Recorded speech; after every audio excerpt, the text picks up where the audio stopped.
నిన్న పిడుగు లాంటి వార్త చెప్పిండు. ఏమంటుండు రేవంత్ రెడ్డి? నిన్న కేబినెట్ సమావేశంలో నిర్ణయం తీసుకున్నాడట. ఇప్పుడు మన కాడ ప్రీపెయిడ్ సెల్ ఫోన్లు ఉంటాయి, మీకు తెలుసు కదా. ప్రీపెయిడ్ ఫోన్లు తెలుసు కదా, ముందే పైసలు కట్టాలి, అది మీటర్ తిరుగుతూనే ఉంటుంది, ఆయనతో బంద్ అవుతుంది. 1000 రూపాయలు ఛార్జ్ చేసినాం అనుకో, ఆ 1000 రూపాయలు ఇవ్వగానే అది బంద్ అవుతుంది పనిచేస్తుంది. రేవంత్ రెడ్డి నిన్న కేబినెట్ లో నిర్ణయం తీసుకున్నాడు.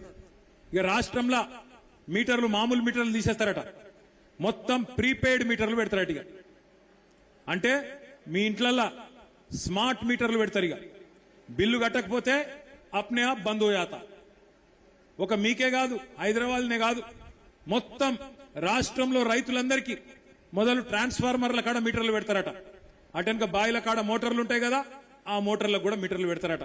ఇక మీకు కేసీఆర్ గారు అందుకే చెప్పిండు ముందే, ఆనాడు మోడీ గారు ఎంత ఒత్తిడి తెచ్చినా, మోడీ గారు మెడ మీద కత్తి పెట్టినా కేసీఆర్ గారు ఒప్పుకోలే. మోటార్లకు మీటర్లు పెట్టమంటే నా బొండిగ మీద కత్తి పెట్టినా, నా మెడ కోసినా నేను మాత్రం పెట్టా అని చెప్పి కేసీఆర్ గారు పెట్టలే. కానీ ఇలా రేవంత్ రెడ్డి ఆయన మీద కేసులు ఉన్నాయి కదా, భయం ఎక్కువ ఆయనకు. పాపం కేసులున్నాయి కదా, భయం ఎక్కువ. అందుకే మోడీ చెప్పంగానే, మోడీ తానా అనగానే తందానా అన్నాడు. నిన్న కేబినెట్ లా నిర్ణయం తీసుకున్నాడు, మోటార్లకు మీటర్లు పెడతాడట. మరి ఈ రాష్ట్రంలో రైతులు ఆలోచన చేసుకోవాలి. ఈ కాంగ్రెస్ పార్టీ ఫ్యూజులు వీకేద్దామా?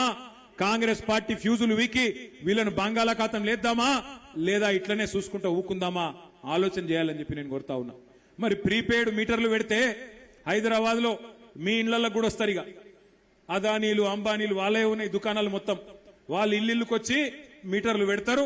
మళ్ళా ఓ దిక్కు ఫ్రీ కరెంట్ అంటారు, ఇంకో దిక్కు ఉచిత కరెంట్, ఉత్త కరెంట్ అవుతుంది, మొత్తం మళ్ళా బతుకు ఆగం అవుతుంది.